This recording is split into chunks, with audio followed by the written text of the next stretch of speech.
وبالجملۃ فالمذکور فی الروایت تقسیم و غناء المغنیہ باعتبار ما هو الغالب من انہا یطلب للتغنی. بس جو ذکر کیا گیا ہے روایت میں وہ یہ ہے کہ غناء مغنیہ تقسیم ہو رہا ہے بے اعتبار ما هو الغالب، اس اعتبار سے جو غالب ہے کہ اسے تغنی کے لیے بلایا جاتا ہے. اما فی المجالس المختصۃ بالنساء کما فی الاعراس، یا ان مجالس میں جو مخصوص ہیں عورتوں کے لیے جیسا کہ شادیوں میں. وَإِمَّا لِلتَّغَنِّي فِي مَجَالِسِ الرِّجَالِ، یا اس کو کوٹھے پہ بلایا جاتا ہے، یا اس کو گانا گانے کے لیے بلایا جاتا ہے کوٹھے پہ مجالس الرجال میں. فالمذکور فی روایت تقسیم و غناء المغنیہ، بس جو چیز ذکر ہوئی روایت میں وہ مغنیہ کے، گانا گانے والی کے گانے کی تقسیم ہے کہ اسے کس مجلس میں بلایا گیا. نعم کا مطلب یہ ہے کہ ہم اس روایت کو نہیں مانتے، لیکن پھر بھی آپ مجبور ہیں کہنے پہ کہ نعم الانصاف انہ لا یخلو من اشعار، یعنی انصاف یہ کہ یہ اشعار سے خالی نہیں ہے. بے کون المحرم هو الذی يدخل فیہ الرجال علی المغنیات، یعنی یہ کہنے میں کہ جو چیز حرام ہے وہ، جو چیز حرام ہے بے کون المحرم هو الذی يدخل فیہ الرجال، وہ گانا حرام ہے جو کوٹھے پہ ہوتا ہے. یدخل فیہ الرجال علی المغنیات، جس میں مرد مغنیات پہ داخل ہوتے.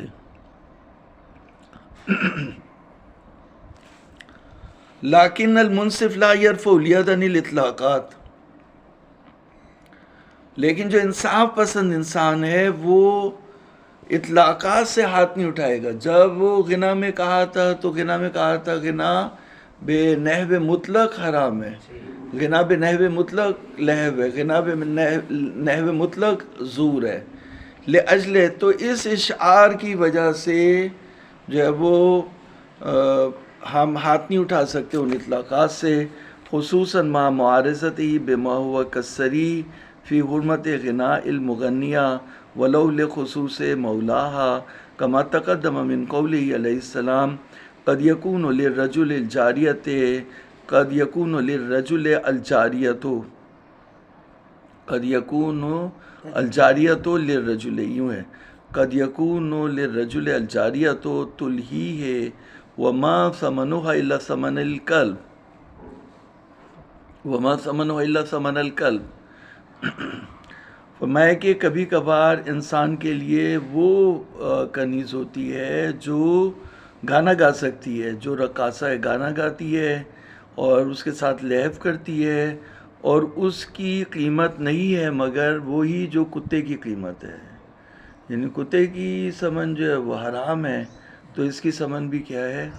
حرام ہے. تو یہ تصریح ہے اس بات کے اوپر کہ یعنی بیوی کا رقص کرنا شوہر کے لیے حلال ہے.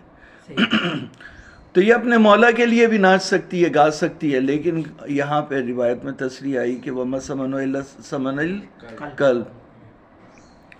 تو کہنا ہے کہ اس روایت کے ہوتے ہوئے کہ اگر ہم اس سے پہلے والی روایت پہ عمل کریں، مسائل وہ علی بن جعفر والی روایت پہ اگر عمل کریں، غنا کی دو قسمیں کریں، تو پھر اس کی معارضت اور مخالفت وجود میں آتی ہے، اور اس کی مخالفت ہم نہیں کر سکتے کیونکہ صریح ہے اور پہلے والی روایت میں اشعار ہے. تو اس لحاظ سے جو ہے وہ ہم اس پہ عمل نہیں کر سکتے. فتح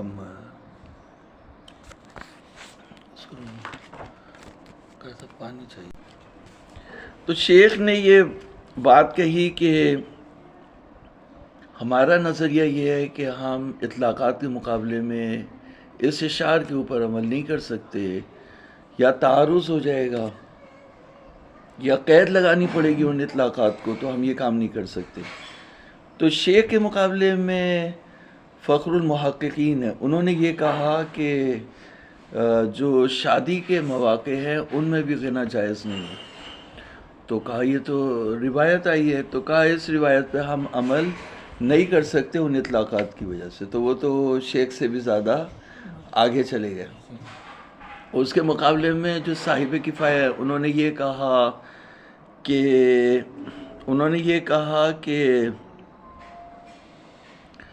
جو تعارض ہوا ہے روایات میں کہ کچھ کہہ رہی ہیں کہ جائز ہے، کچھ کہہ رہی ہیں حرام ہے، تو جواز کی روایات کو قرآن اچھا پڑھنے پہ حمل کریں گے، اور جو حرمت کی روایت ہے اسے غنا کی حرمت پہ حمل کریں گے۔ تو شیخ نے کہا یہ اس کی بھی بات ایسا ہی ہے، کیونکہ جب وہ وہاں پہ بول رہے ہیں، امام فرما رہے ہیں کہ التی تزف العرائس، یعنی المغنیات التی تزف الغنا المغنیات التی تزف العرائس، تو پھر اس کو حمل کرنا قرآن اچھا پڑھنے پہ تو وہ تو صحیح نہیں ہے۔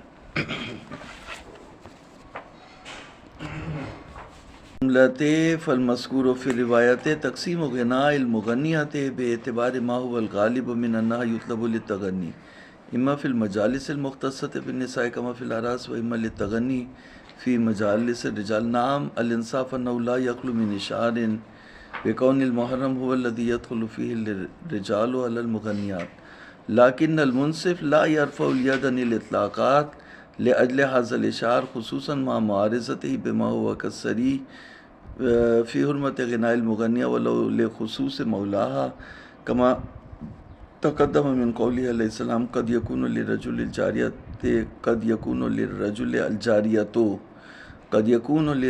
الجاریۃ تلہیہ وما ثمنها الا ثمن الکلب۔ تو یہ تو ہم نے آپ کو جو ہے وہ پڑھا دیا، یہ مطلب تو ہو گیا کہ شیخ نے کہا کہ ہم اس روایت کے ہوتے ہوئے اور اطلاقات کے ہوتے ہوئے علی بن جعفر کی روایتوں پہ عمل نہیں کر سکتے۔ وبالجملۃ، تو اب نہیں کر سکتے تو اس کا مطلب یہ ہے کہ غنا مطلقہ حرام ہے، تو قول بالتفصیل جو ہے وہ ضعیف ہو گیا۔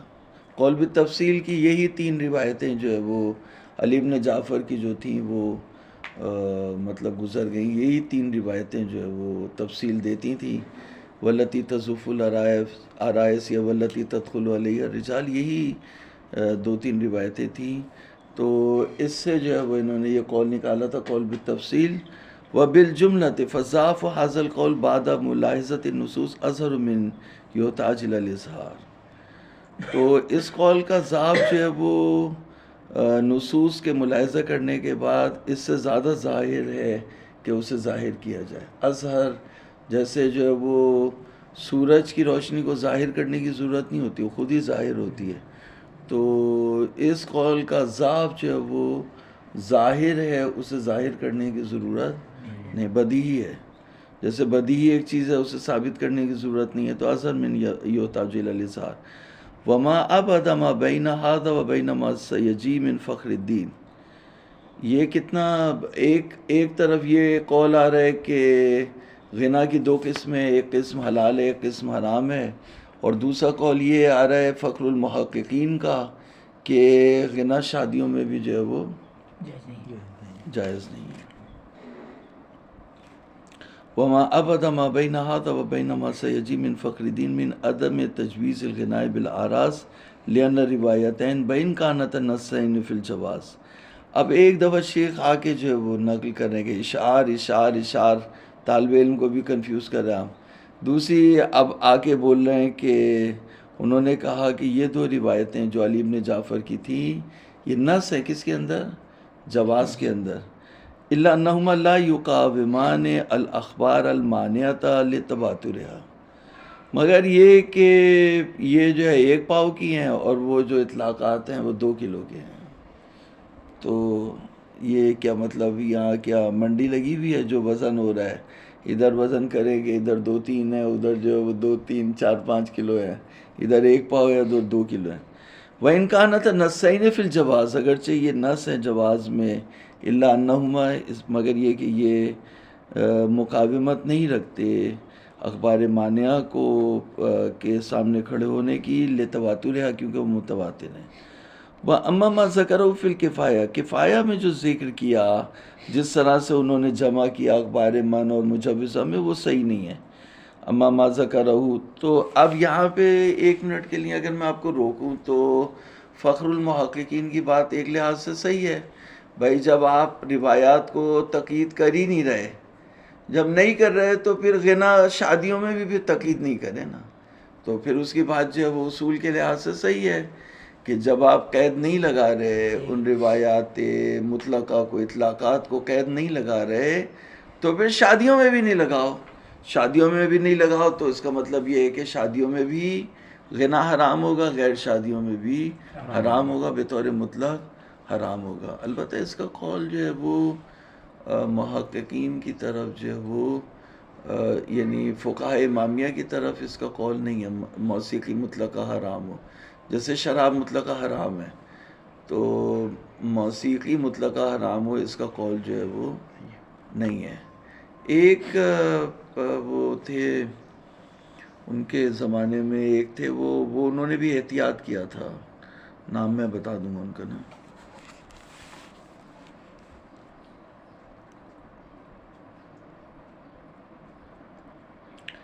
وَأَمَّا مَا ذَكَرَهُ فِي الْكِفَایَةِ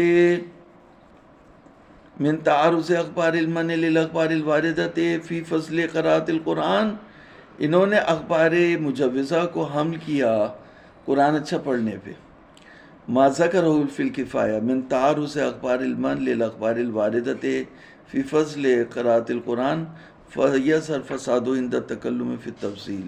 جب ہم تفصیل کی بات کریں گے تو اس کا فساد ظاہر ہو جائے گا. وَأَمَّا الثَّانِي فَهُوَ الاشتباہ فی الموضوع. تو وصلی اللہ علی محمد وآلہ الطیبین الطاہرین. اللهم صل على محمد وعلى